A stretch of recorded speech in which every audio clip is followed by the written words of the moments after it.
Hello and welcome to this week's Caregiver Question of the Week. This week's question is a super common question that I get all the time from both professional caregivers as well as family caregivers of people with dementia. And the question is, how do I get this person with dementia that I'm caring for? How do I get them to use their walker?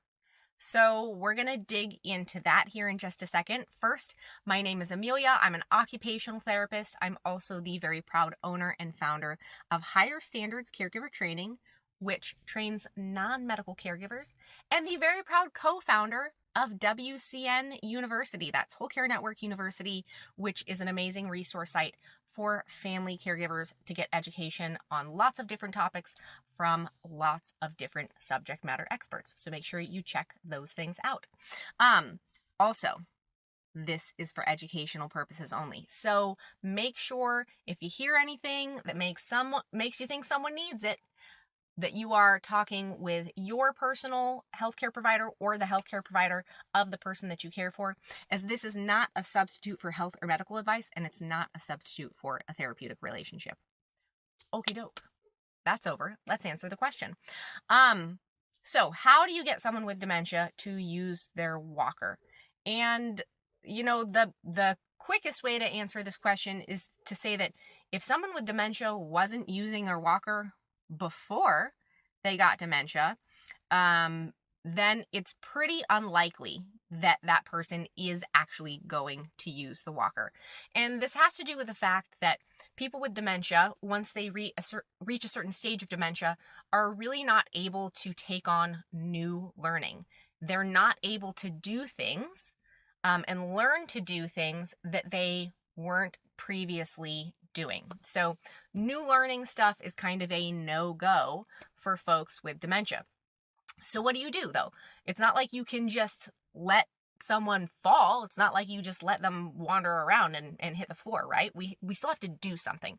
So if you can't, if you're working with someone with dementia, or if you're caring for someone with dementia and they're not using their walker, no matter how many times you say it, and they probably won't, no matter how many times you say it, because they're not going to remember and they're just not capable of that new learning.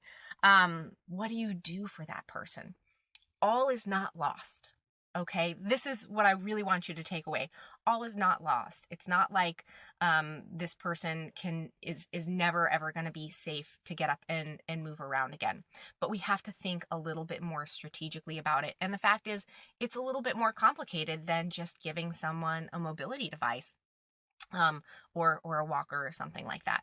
So for example, sometimes what can be appropriate is for folks to walk around with just a handheld assist instead of using a mobility device, have that level of support for their balance, etc., so that they can still move around. But a handheld assist is a pretty natural thing to do versus trying to figure out how to use a piece of equipment like a walker. That's appropriate for some people. It's not appropriate for everyone, which leads me to the next kind of real part of the answer is if someone is having a problem walking, they're having a problem with their balance, they're having a problem with falls, that person really does need to be seen by a therapist, probably a physical therapist, maybe also an occupational therapist, but that therapist is going to be able to do a couple things for you. One, they're going to actually be able to help that person get stronger, because people with dementia can still physically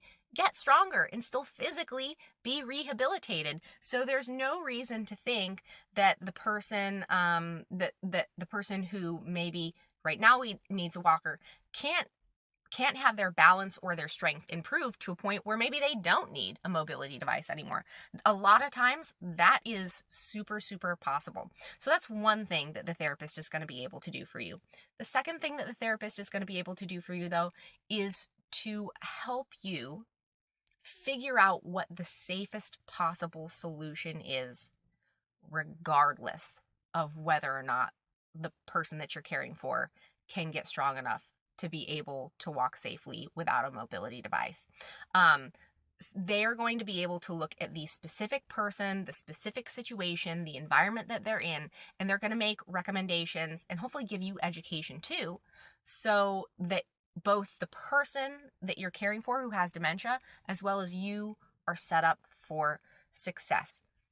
And I know that's not like the simplest answer. It's not as simple as, oh, well, if someone can't use a walker, just do this, use this special piece of equipment, or, click this button and everything will be okay. Unfortunately, sometimes things don't just work that way, but you do have options. It can get a lot better. And really, the true fact of the matter is you need to work with a professional who specializes in making these situations better. And that's really going to be, again, physical therapist, occupational therapist, or combination of both of those folks.